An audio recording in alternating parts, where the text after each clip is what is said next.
ఇప్పుడు కొసరాజు గారి పాటను అందరూ ఆయన జానపద బ్రహ్మ అంటారు, కానీ జయమ్ము నిశ్చయమ్మురా వ్యయమ్ము లేదురా జంకు గొంకు లేక నీవు ముందు సాగరా, ఆ పాట నాకు ఇష్టం. అలాగే మత్తు వదలరా నిద్దుర మత్తు వదలరా, అది కొసరాజు గారు రాశారు.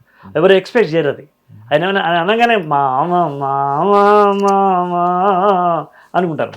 అట్లా నేను ఒక్కొక్క రచయిత నుంచి ఒకటి ఎన్నుకున్నాను. ఆరుద్ర గారు ఉన్నారు, కొండగాలి తిరిగింది గుండె ఊసులాడింది గోదావరి వరదలాగా కోరిక చెలరేగింది. ఓ వండర్ఫుల్. ఇలా ఒక్కొక్క కవి నుండి ఒక్కొక్క పాటను నేను స్వీకరించాను. మీరు నా పాటలు మొత్తం కెరీర్ చూసినా కూడా నా పాటల్లో ఇలాంటి పాటలే ఎక్కువ రాసుకుంటూ వెళ్ళాను. నేను సినిమాలో పాటలు రాయకముందుకుని అనుకునేవాడిని, ఈ పాట ఎందుకు రాయారు, ఇలా ఎందుకు రాయారు, ఇట్లాంటి పాట ఎందుకు రాయారు అనుకునేవాడిని. ఆ తర్వాత నా మనసే నాకు చెప్పింది, ఇట్లాంటి పాట వాళ్ళెందుకు రాయారు అని అనుకునేదంటే అదేదో నువ్వే రాయకూడదు అనగానే నేను రాస్తా.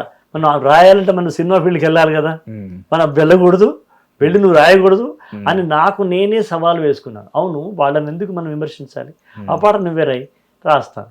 మరి రాయాలని నువ్వు రాసి ఇక్కడ మేడిపల్లి కాడ కూర్చుంటే సినిమాలో వస్తా, సినిమాలకు వెళ్ళు. ఇలా ఒక్కొక్క దానికి ఒక్కొక్కటి రిలేటివిటీ థియరీ అంటారు చూసావా, సాపేక్ష సిద్ధాంతం, అలా అన్నమాట. పాట రాయడానికి కోసం వేరే వాళ్ళు రాయని పాటలు థియరీ నేను రాయడం కోసం అనుకున్నప్పుడు సినిమాలకు రావాల్సి వచ్చింది. సినిమాలకు రావడం వల్ల పాట రాయాల్సి వచ్చింది. ఒకదానికోటి లింక్ అనమాట. ఇలా జరిగింది. ఈ యావత్ మానవాళికి ఈ పాట గుర్తుండిపోవాలని అనుకునే పాట ఏంటండి? మీరు రాసింది, బయట వాళ్ళు రాసింది కూడా? బయట వాళ్ళు రాసింది కాదు, కానీ నేను రాసింది అయితే నాకు ఒకటే జననం అనేదే నా ఎటర్నల్ సాంగ్ అనిపిస్తుంది. అలాగే మనిషి అనేవాడు ఇప్పుడు గెలవాలి కాబట్టి. పాట ఎలా పుట్టిందనే పాట ఎవరు చెప్పలా, అదే టప టప టప చెమట బొట్లు, ఆ పాట నాకు చాలా ఇష్టం. అది ఆర్ నారాయణమూర్తి గారి సినిమాలో వచ్చింది. అది మీరు రాసిన పాటల్లో ఫలానా నటుడికి రాసినందుకు హ్యాపీగా అనిపిస్తున్నాం ఆ వన్ సాంగ్ ఏంటి? ఇదేది మీరు చాలా మంది హీరోలకు రాశారు, చాలా మంది సినిమాలకు రాశారు. చిరంజీవి గారికి నాకు నేషనల్ అవార్డు వచ్చిన పాట. ఓకే. మన్నం వీరుడు రామరాజు ధనుష్టంకారానివ భగత్ సింగ్ కడసారి పలికిన ఇంకిలాబ్ శబ్దానివ. చిరంజీవి గారికి సినిమా ఫీల్డ్కి వచ్చిన 9 ఏళ్లకు రాశాను. ఆయనకు 9 ఏళ్లకు రాసిన మొదటి పాటకి నేషనల్ అవార్డు.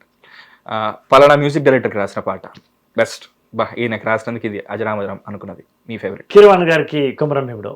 ఓకే. మీరు ఇష్టంగా ఏం తింటారు? మీ ఫుడ్ హ్యాబిట్స్ ఏంటి? మీరు ఇంత సింపుల్గా ఉంటారు. ఏదో ఇందాక నేను చూసాను కాబట్టి మీ ఆరోగ్యరీత్యా మీరు ఏదో చిన్నగా తీసుకున్నారు. అంటే మీరు ఫుడీయా, లేకపోతే మీ ఇష్టాలు పర్సనల్గా, అంటే కాయిన్ అటువైపు, రచయితగా కాకుండా అటువైపు? నేను భోజన ప్రియుణ్ణి, కానీ మితమే కార్యానుకూలము.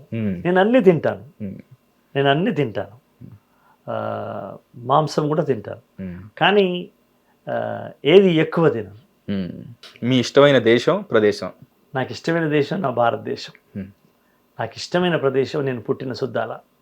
మీకు గ్రామీణ నేపథ్యం ఇష్టమా, లేకపోతే సిటీ ఇష్టం? ఎందుకంటే మీ మూలాలు గ్రామంలో మొదలైంది, కానీ మీరు పల్లెనే నాకు ఇష్టం. ఎప్పటికైనా ఇక్కడ దూరంగా, హైదరాబాద్ దూరంగా ఉన్న ఒక దగ్గర ఇల్లు కట్టుకుని అక్కడే ఒక పర్ణశాలలో ఉండాలని ఎప్పుడు నా మనసులో ఒక డ్రీమ్. పాపికొండలకి వెళ్ళిపోతామా? అట్లా లేదు, ఇక్కడే హైదరాబాద్ దగ్గరలోనే. అది 1 yearలో అది పూర్తి చేసుకుంటున్నాను. అవునా? ఎస్. ఇందాక మీరు మాట్లాడుతుంటే సాపేక్ష సిద్ధాంతం అన్నారు. మీలో ఉపాధ్యాయుడు బయటకు వచ్చాడు. మీరు ఏ సబ్జెక్ట్ చెప్పేవాళ్ళు? అప్పుడు టీచర్లు తక్కువ, స్టూడెంట్స్ ఎక్కువ. మేమిద్దరం టీచర్లము. స్కూల్ లోపల 300 మంది విద్యార్థులు. టీచర్లు అందరికీ చెప్పేవాళ్ళం. ఈ 1500 నాకు, ఈ 1500 నీకు అన్నట్టు అందరికీ చెప్పేవాళ్ళం. 300 మంది ఉంటే అందరికీ చెప్పేవాళ్ళం. నాకు ఒక్క లెక్కలు ఇబ్బంది. నాకు అన్ని పాటలు, అన్ని సబ్జెక్టులు చెప్పేవాడిని. మ్యాథ్స్ మా హెడ్ మాస్టర్ చెప్పేవాడు. ఎంతవరకు మీరు ఆ ఉపాధ్యాయుడిగా కొనసాగారు? ఎన్ని సంవత్సరాలు? 12 సంవత్సరాలు కొనసాగారు. 12 సంవత్సరాలు టీచర్గా ఉన్నారు. ఈ గ్యాప్ లో మీ స్టూడెంట్స్ ఎవరన్నా ఇప్పుడు మీతో చదువుకొని వృద్ధిలోకి వచ్చిన వాళ్ళు మిమ్మల్ని కలుస్తుంటారా? అయ్యో, ఎందుకన్నారు? మా పిల్లలు లాయర్స్ అయినారు, డాక్టర్స్ అయినారు. మా పిల్లలు పెద్ద పెద్ద రియల్ ఎస్టేట్